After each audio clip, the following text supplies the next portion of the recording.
Ever feel smart, but totally lazy when it's time to study? Yeah, let's talk about that. This feeling hits home for so many people. You know you can do it, you just can't start. But here's the thought, what if you're not actually lazy? What if the problem is just your system? See, top performers don't rely on willpower. They build better systems to achieve deep work.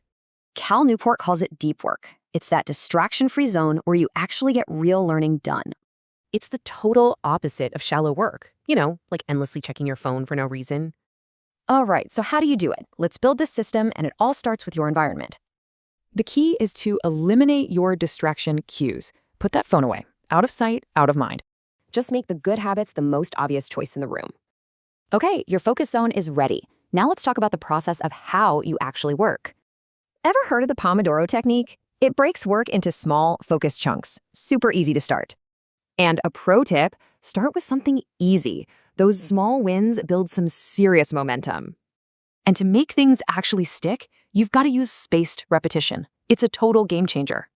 So you have the zone and the process. Now, how do we make this all feel automatic? It's all about the 2-minute rule. Want to study more? Just start by opening your book. That's it.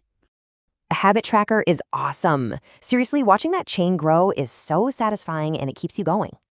And hey, don't forget to reward yourself. Finishing a tough task definitely deserves a little something.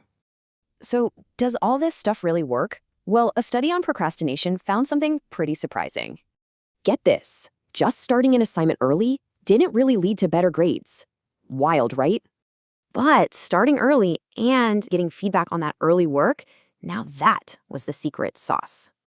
The big takeaway here? A good system isn't just about starting, it's about creating feedback loops. So you see, you're not lazy. You just have a bad system. It was never about willpower. So let's make it happen. What's the 1 2-minute habit that you are going to start today?